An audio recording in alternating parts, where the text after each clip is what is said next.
अच्छा, last video में मैंने बताया था कि मुझे प्यूबिक बोन में काफ़ी पेन है 7 मंथ में ही। अच्छा, ये पेन मुझे इस प्रेगनेंसी के 6 मंथ में ही स्टार्ट हो गया था ऑलमोस्ट, और 7 मंथ में ये बहुत ज़्यादा इंटेंस हो गया था।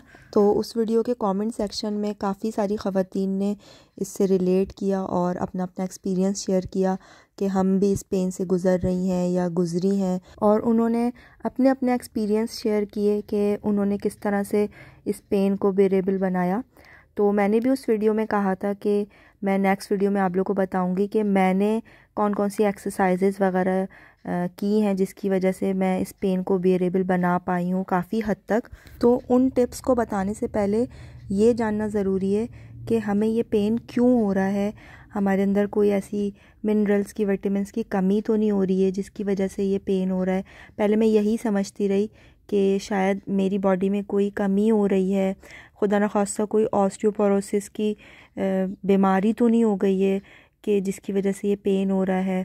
तो जब मैंने रिसर्च किया तो मुझे मालूम हुआ कि ऐसा कुछ भी नहीं है, और ये तो बल्कि हमारी बॉडी के लिए अच्छा साइन है कि हमारी बॉडी अभी से रेडी हो रही है फॉर नॉर्मल डिलीवरी। असल में ये पेन उन लेडीज़ में ज़्यादा कॉमनली देखा गया है जिनके 1 से ज़ायद बच्चे हैं, जिनकी डिलीवरीज़ 2 या 3 जो है वो नॉर्मल हो चुकी हैं।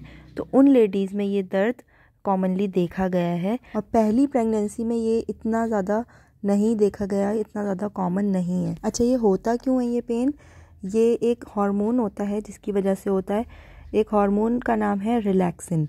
वो hormone at the time of delivery या डिलीवरी से कुछ टाइम पहले या कुछ दिन पहले और समटाइम्स कुछ मंथ पहले रिलीज़ होना शुरू हो जाता है ताकि जो हमारी पेल्विक गर्डल है, जो हमारी पेल्विक बोन है, वो रिलैक्स हो जाए, वो खुल जाए, ताकि जो बेबी पैसेज है वो उसका रास्ता, एक गेटवे जो है वो दरवाज़ा उसका खुल जाए ताकि बेबी डिलीवर आराम से हो सके। तो इस हार्मोन के रिलीज़ होने से बॉडी जब ये हार्मोन रिलीज़ करती है तो इससे बेसिकली क्या है कि हमारी बॉडी प्रिपेयर हो रही है फॉर नॉर्मल डिलीवरी, और इससे जो पेल्विक बोन है वो उसका जो जॉइंट है वो खुलने लगता है बेसिकली, ताकि जो बेबी है वो बर्थ कैनाल के थ्रू डिलीवर हो सके। ओवरऑल अगर देखा जाए तो एक तरीके से ये जो रिलैक्सिन हार्मोन का रिलीज़ होना है ये हमारी बॉडी के लिए एक गुड साइन है। अच्छा, जब आपकी 1 या 1 से ज़ायद डिलीवरीज हो चुकी होती हैं तो हमारी बॉडी को बेसिकली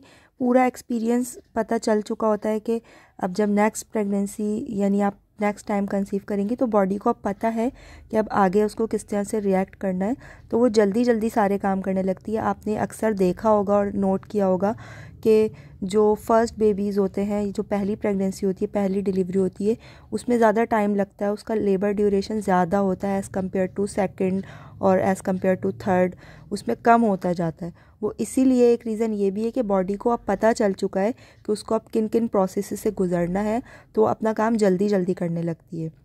तो उसी में ही ये एक रिलैक्सिन हार्मोन है कि बॉडी को अब पता है कि उसको उस पेल्विक गर्डल को स्ट्रेच करना है, उसके जो जॉइंट्स हैं उसको खोलना है बेसिकली, तो वो जल्दी रिलीज़ होने लगता है ताकि आपकी बॉडी बेसिकली जल्दी इस काम से फारिग हो जाए और बेबी आराम से स्मूथली डिलीवर हो जाए। बेसिकली हमारी बॉडी हमारी प्रीवियस डिलीवरी से पूरा एक्सपीरियंस कर चुकी होती है कि उसे किस तरह से लेबर से गुज़रना है, किस तरह से रिस्पॉन्ड करना है at the time of delivery, तो वो पहले से ही प्रिपेयर होना शुरू हो जाती है। तो समटाइम्स ऐसा होता है, जैसे मेरे केस में 6 मंथ से ही ऑलमोस्ट मुझे ये पेन स्टार्ट होना शुरू हो गया था, यानी कि मेरा जो हार्मोन है रिलैक्सिन हार्मोन वो इतनी जल्दी रिलीज़ होना शुरू हो गया था। कुछ ख़वातीन ने ये भी बताया कि हमें बिल्कुल स्टार्टिंग से ये पेन होने लगा। कुछ ख़वातीन ने बताया कि उन्हें जब लास्ट ट्राइमेस्टर स्टार्ट हुआ उसमें हुआ, और कुछ ख़वातीन को डिलीवरी से कुछ दिन पहले हुआ। अच्छा, जब मुझे ये पता चला ना कि ये जो रिलैक्सिन हार्मोन का रिलीज़ होना है ये तो हमारी बॉडी के लिए एक अच्छा साइन है, तो मेरी जो सारी टेंशन थी कि कहीं कोई मेरी जिस्म में कोई कमी तो नहीं हो रही है, तो वो सारी टेंशन बिल्कुल रिलीज़ हो गई इस रिलैक्सिन हार्मोन के रिलीज़ होने से, कि कोई टेंशन वाली बात नहीं है। ये बात जब मुझे पता नहीं थी तो मैं इतनी ज़्यादा परेशान थी, क्योंकि पेन इतना ज़्यादा था कि मुझे ऐसा लग रहा था कि कहीं ऐसा तो नहीं होगा कि डिलीवरी के वक्त खुदा न खास्ता हड्डी ना टूट जाए या कोई ऑपरेशन ना करना पड़े। खुदा न खास्ता मैं इतनी ज़्यादा टेंशन में थी, पेन ही इतना ज़्यादा था। लेकिन जब मुझे ये सब बातें पता चली तो बहुत ज़्यादा मुझे रिलीफ़ मिला, मेंटली स्ट्रेस मेरा कम हुआ। चलें, तो यहाँ तक तो हम रिलैक्स हो गए, मैं भी और आप भी। अब बात कर लेते हैं कि हम इस पेन को किस तरह से एक्सरसाइजेस के थ्रू बेरेबल बनाएं, मिनिमाइज़ करने की कोशिश करें। अच्छा, टिप्स बताने से पहले मैं एक चीज़ बताना चाहूँगी कि जो ख़वातीन ये पेन बर्दाश्त कर रही हैं, जिनको ये पेन हो रहा है, तो उन्हें आइडिया होगा कि ये पेन इतना ज़्यादा शॉकिंग होता है, इतना ज़्यादा एकदम इलेक्ट्रिक शॉक जैसा लगता है कि पूरी बॉडी में करंट सा दौड़ने लगता है। इतना ज़्यादा ये इंटेंस होता है जब होता है, तो आप उससे अंदाज़ा लगा सकते हैं कि इतना ज़्यादा शॉकिंग पेन को हम बिल्कुल तो ख़त्म नहीं कर सकते। हाँ, काफ़ी हद तक हम मिनिमाइज़ कर सकते हैं, रिड्यूस कर सकते हैं, लेकिन बिल्कुल ख़त्म तो ये नहीं हो सकता। तो मैंने जो जो टिप्स फॉलो किए तो उससे ये काफ़ी हद तक कम हुआ है, लेकिन बिल्कुल ख़त्म नहीं हुआ है। तो हम हार्मोन को तो बेसिकली रिलीज़ होने से नहीं रोक सकते, हम ऊपरी सतह पर इसकी ट्रीटमेंट कर सकते हैं। तो मैं तो सबसे पहले जाती हूँ मसाज की तरफ, कि जब मुझे पेन इतना ज़्यादा फ़ील होता है, ख़ास तौर पे मैं रात में रोज़ाना मसाज अपने जो प्यूबिक पेल्विक एरिया है वहाँ पर मैं मसाज ज़रूर करती हूँ। अब ऑयल से रिलेटेड क्वेश्चन आएगा कि आप कौन से ऑयल से करती हैं, तो सिंपली जो सरसों का ऑयल अवेलेबल है घर में, सबसे ज़्यादा वही अवेलेबल होता है, तो बस उसी से ही मैं मसाज कर लेती हूँ। और उसकी जो हीटिंग होती है ना, जब मसाज कर रहे होते हैं, उसकी हीट से इतना ज़्यादा सुकून मिलता है। सिकाई तो खैर मैंने अभी तक नहीं की है, लेकिन उसके हीट से ही और मसाजिंग हल्के हल्के करने से इतना ज़्यादा रिलीफ़ मिलता है कि बिल्कुल बंदा भूल जाता है कि पेन भी था। तो ये है कि पूरी रात आराम से गुजर जाती है। अच्छा, दूसरी टिप ये है कि अभी तो जैसे सर्दियाँ हैं ना, तो अपने आप को जितना हम कवर करके रखते हैं ना, तो उससे क्या होता है कि बॉडी में हीट रहती है, ठंडक नहीं लगती है। तो मैंने नोट किया है कि जब ठंड ज़्यादा बैठ जाती है ना, तो उससे भी हड्डियों में तो वैसे ही दर्द होने लगता है, डिलीवरी से पहले भी और डिलीवरी के बाद भी। तो जब मैं बिल्कुल कवर करके, मोटा सा पजामा पहन के, मसाज करके और सॉक्स वगैरह पहन लेती हूँ, तो जब मैं सुबह उठती हूँ तो मेरी हड्डियाँ अकड़ी भी नहीं होती हैं और बहुत ही ना कंफर्टेबल मैं महसूस करती हूँ, आराम से चल फिर पाती हूँ सुबह सुबह। ड्यूरिंग रिसर्च मुझे एक और टिप ये पता चली थी कि नॉर्मली हम जैसे उठते बैठते हैं कहीं या स्टेयर्स चढ़ते हैं, तो पहले हम एक टांग आगे बढ़ाते हैं फिर दूसरी, या हम करवट लेते तो पहले एक टांग को लेटाते उसके बाद दूसरी को।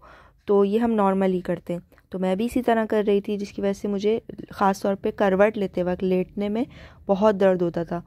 लेकिन उस टिप में ये था कि आप जब भी उठें या ख़ास तौर पे करवट लें, तो आपको दोनों टांगें अपनी मिला के रखनी है। उसमें लिखा हुआ था बेसिकली मरमेड स्टाइल में आपको चलना है या मरमेड स्टाइल अपनाना है। तो जितना ज़्यादा आप टांगें मिला के स्टेयर्स या करवट लेंगे, या ख़ास तौर पे तो लेटने के उसमें, तो उसमें फिर आपको दर्द इतना फ़ील नहीं होगा। तो मेरे केस में ये काफ़ी हद तक इसने काम किया है, लेकिन दर्द थोड़ा बहुत मुझे फिर भी होता ही है जब मैं मूव करती हूँ या करवट लेती हूँ। अच्छा, इसके अलावा एक और एक्सरसाइज़ है जो कि मैं पहले से करती आ रही हूँ इस प्रेगनेंसी में, क्योंकि डॉक्टर ने मुझे स्टार्टिंग में ही बता दी थी। क्योंकि मेरा जो बेबी है वो, अगर आप लोग मेरी शुरू की प्रेगनेंसी वीडियोस से फॉलो करते आ रहे हैं, तो मेरी डॉक्टर ने मुझे बताया था कि ये बेबी बहुत ज़्यादा नीचे है और इसका जो हेड है ना, वो प्यूबिक बोन से टकराने लगता है, स्टक हो जाता है, जिसकी वजह से भी मुझे दर्द होता है। और मैंने ये भी बताया था कि अगर डॉक्टर बोली थी अगर ये इसी तरह नीचे ही रहा तो बेबी का जो हेड है उसकी ग्रोथ में मुश्किल होगी, ख़तरा होगा। तो उसने फिर मुझे एक्सरसाइज बताई थी कि बेबी का हेड ऊपर हो जाए। तो जो ख़वातीन जिनके बेबीज़ नीचे होते हैं, तो उनको ये डॉक्टर कॉमनली यही एडवाइस करती हैं कि आप अपनी टांगें जो है वो दीवार से लगा के इस तरह लेट जाएं कि आपकी टांगें सीधी हों और आप लेटी हों, यानी कि 45 डिग्री आप का एंगल बन जाए। और अगर इस तरह से नहीं हो पा रहा, तो आप अपने हिप्स के नीचे सिंपली पिलो रख के 10 से 15 मिनट लेट जाएं। तो इन दोनों टिप्स से मुझे काफ़ी मुझे पेन रिलीफ़ होता है, इतना हल्का हल्का फ़ील होता है। तो मैं ये एक्सरसाइज तो मैं स्टार्टिंग से करती आ रही हूँ। जब मुझे ज़्यादा खड़े रहने से या हैवी फ़ील होता है नीचे की तरफ, तो मैं इस तरह से कर लेती हूँ कि पिलो नीचे रख लेती हूँ। अच्छा, ये जो सारी एक्सरसाइजेज़ मैंने बताई है ना, इनसे ऐसा नहीं है कि बस एक बार किया और पेन रिड्यूस हो गया या कम हो गया। मुझे जब भी पेन फ़ील होता है तो मैं ये एक्सरसाइज करती हूँ या कोई भी टिप फॉलो करती हूँ या मसाज कर लेती हूँ, तो ये कि मेरे 2-3-4 घंटे आराम से गुजर जाते हैं और फिर दोबारा से पेन स्टार्ट हो जाता है, क्योंकि हार्मोन तो रिलीज़ हो ही रहा है, वो तो नहीं रुक सकता, तो फिर दोबारा से हमें ये सारी टिप्स फॉलो करनी पड़ती हैं। सो आई होप कि आप लोगों को इस वीडियो से कुछ सीखने को मिला होगा, कुछ ऐसी टिप्स जो आप फॉलो कर रही हैं अपनी प्रेगनेंसी में इस पेन से रिलेटेड, तो और जो मैंने यहाँ मेंशन नहीं किए तो वो आप लोग कमेंट सेक्शन में ज़रूर मेंशन कीजिएगा, ताकि मुझे और मुझ जैसी दूसरी ख़वातीन को फ़ायदा हो सके। और हाँ, मैंने लास्ट वीडियो में हरीम क्लोजेट को मेंशन किया था कि मैं उसके ऑर्डर्स वगैरह ले रही हूँ, तो काफ़ी सारी ख़वातीन जो न्यू हैं, जो न्यू सब्सक्राइबर्स हैं, उन्हें नहीं पता है हरीम क्लोजेट के बारे में, तो वो मेरा एक बेसिकली छोटा सा काम है जो कि मैं अपने शौक़ में करती आ रही हूँ पिछले काफ़ी सालों से।